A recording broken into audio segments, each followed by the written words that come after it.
Howdy, my people. It is I, Erin.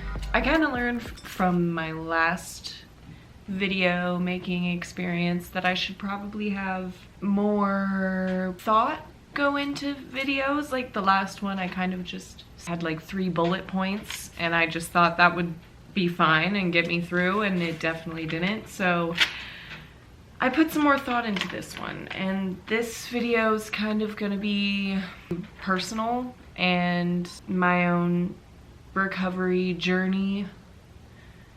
Not recovery journey. It's just, I've just been in a dark place before. I've been in that place where it seems like there is no life beyond drug addiction. It's a feeling like I was never gonna have a normal, happy life at one point. And that's a really dark place to be. I know I keep saying dark, but it is. If you see me looking down, it's because it's a lot to go through. I have a lot of notes. I'm gonna be trying to sum up 5 years of my life, basically. 5+ years of my life during this time period of using drugs. And it's a lot to go over. I lived an entire lifetime in those 5 years. I feel old, man. I feel old sometimes because I've seen a lot, been through a lot. I'm tired. All right, so when I was 18, I tried heroin for the first time.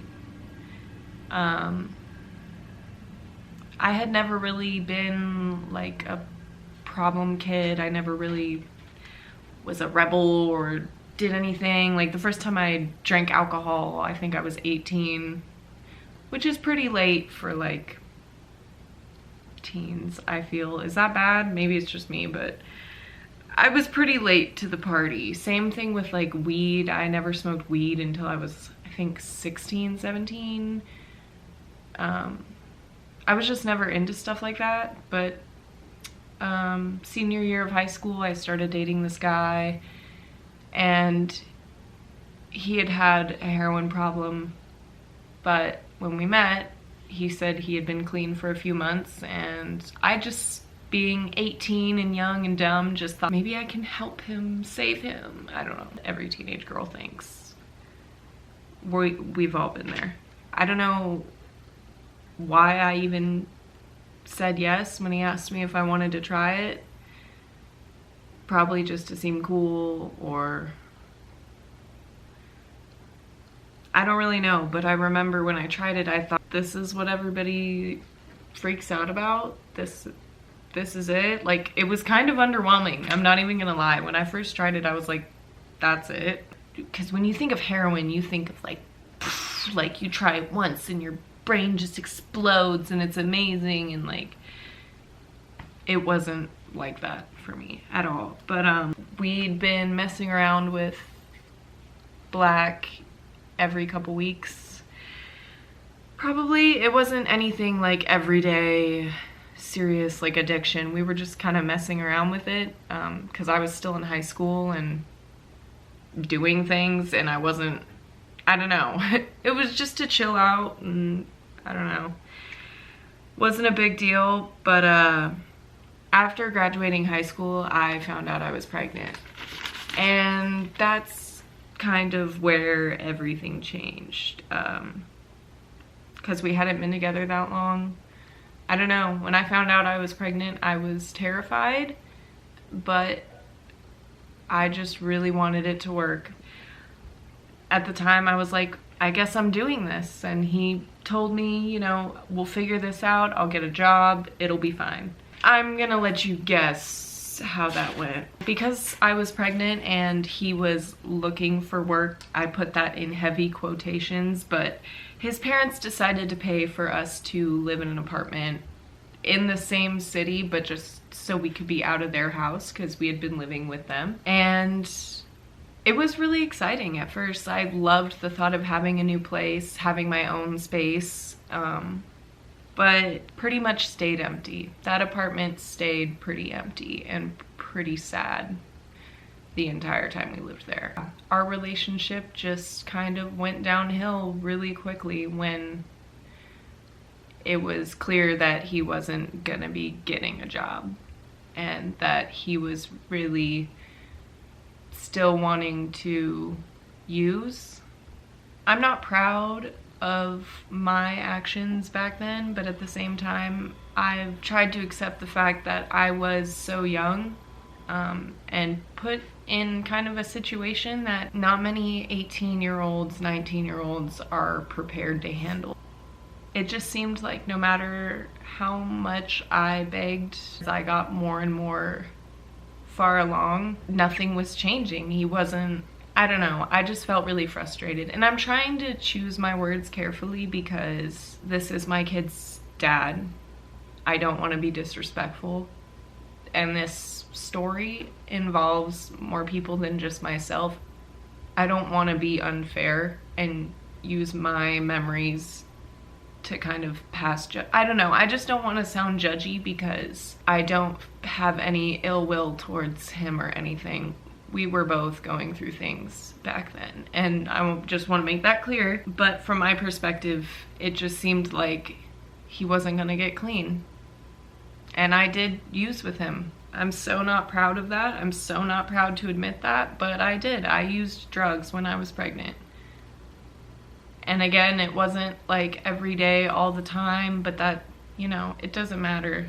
I felt alone. I felt hopeless. I felt like we weren't ready to bring a child into the world, into the situation we were in, into an empty apartment with just nothing. We had nothing. I didn't know what we were gonna do. And I didn't know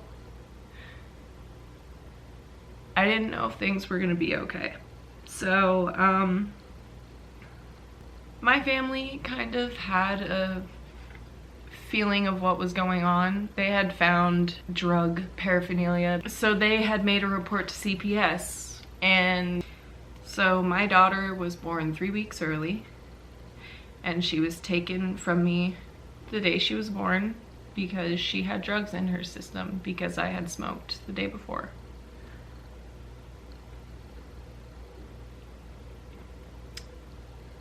Yeah.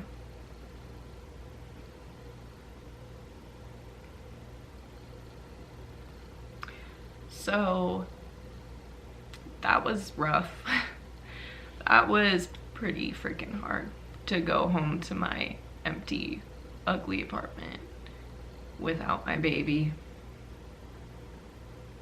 That was hard. And pretty sure we both went home and got high that day. And I'm sure to a lot of people that doesn't make any sense, because why would I be doing the thing that got my kid taken away from me? And all I can say is because I've never hurt that bad in my life.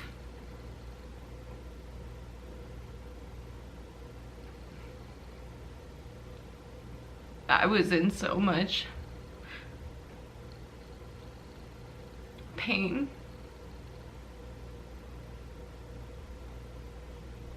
That's all I can say. Because you can never explain the feeling of having, not only having your kid taken away, but you yourself being the reason. That's just really hard to live with. And it took me years to be able to forgive myself for that.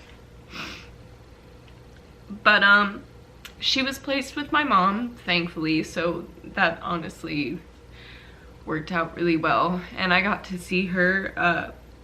We lost our apartment pretty quickly after that, just because the lease was up and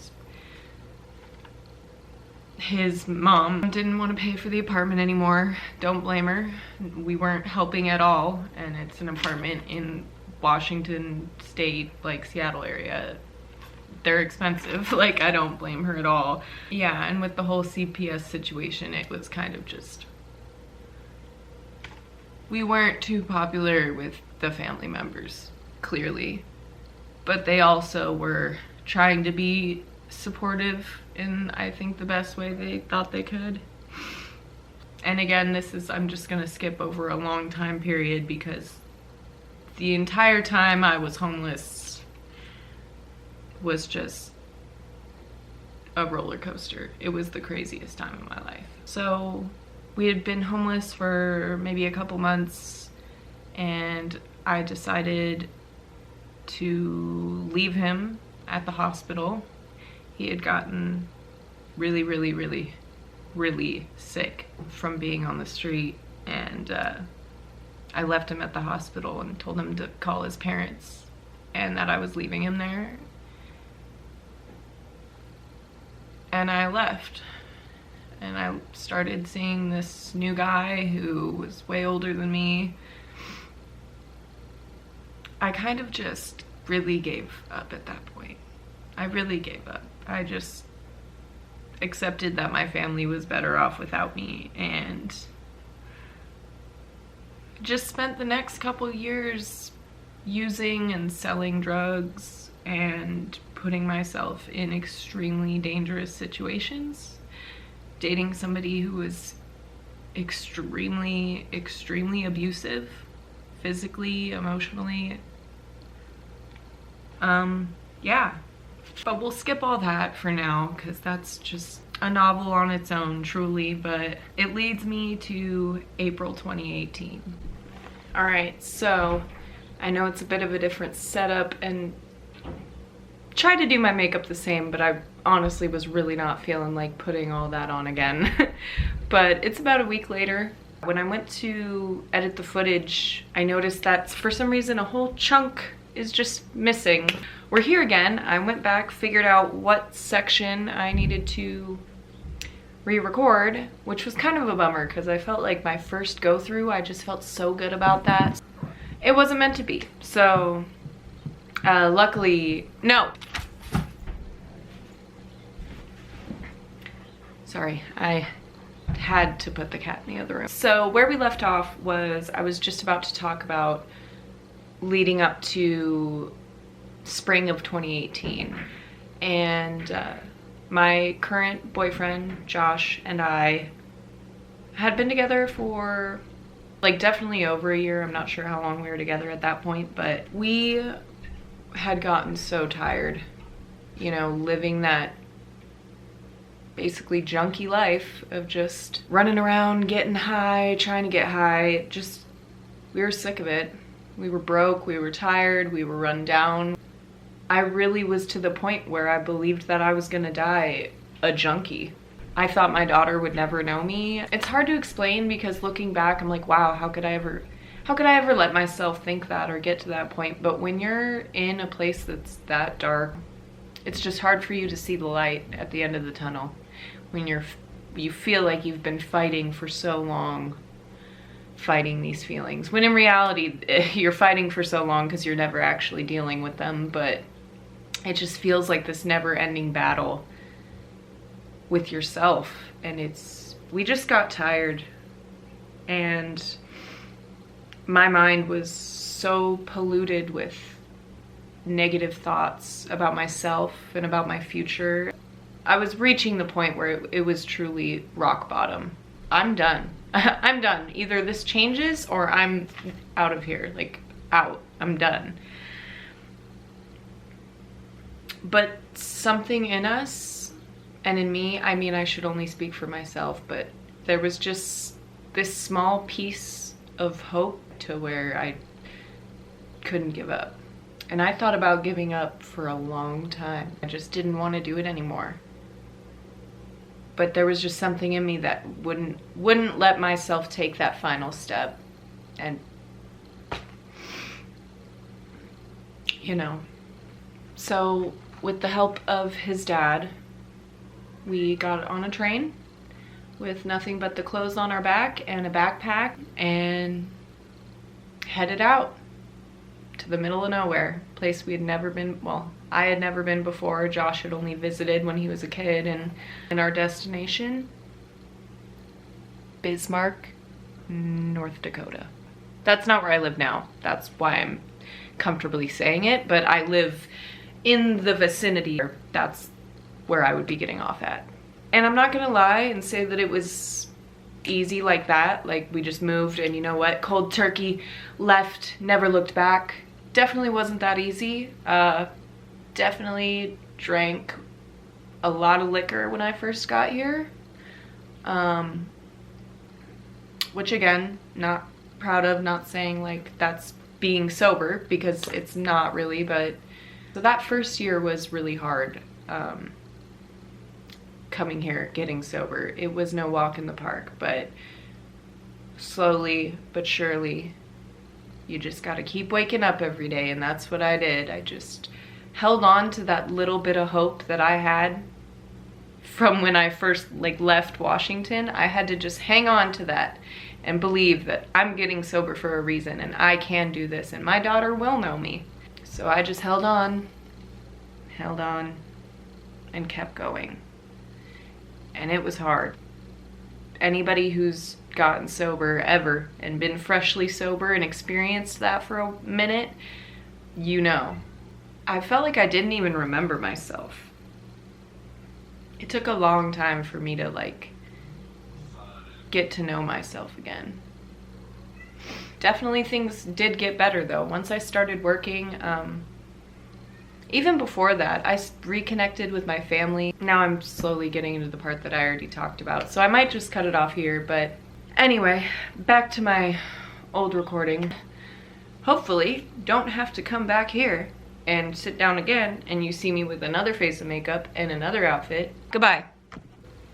Okay, sorry, I don't know why my camera just stopped recording, but I guess it was just telling me to hurry up. I cut out alcohol, that was the biggest thing. I really had to just stop that because that wasn't helping anything. When we stopped drinking and started working, that's when things really got better. It's like I said in my last video, working is really, really helpful. Just getting yourself busy when you're in recovery is so important. But we were working, we were able to move into our own apartment, which is awesome.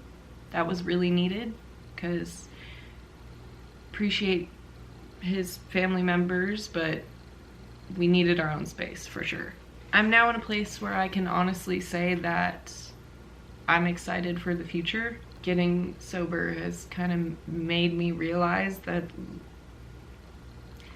well, first off, it's really made me realize that if I can get through that, then I can get through anything. Like anything that I encounter from here on out in life, I really just feel confident about being able to get through it.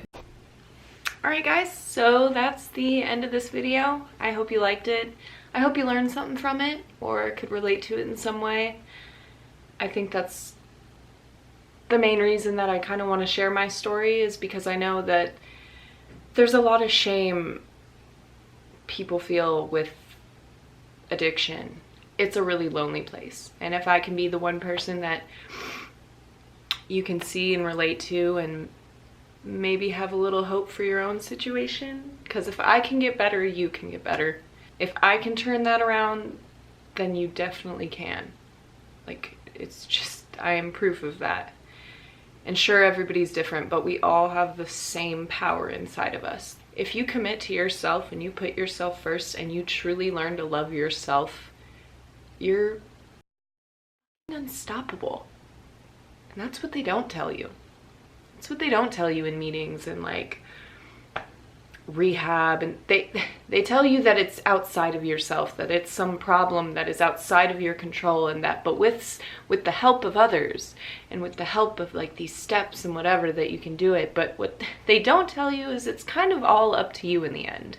It's not the program, it's not those counselors, it's you doing the work, and it's you deciding for yourself that you care enough to live. So have a blessed day. I really, really genuinely love all of you, and I hope you're all safe and happy. Keep fighting. Bye.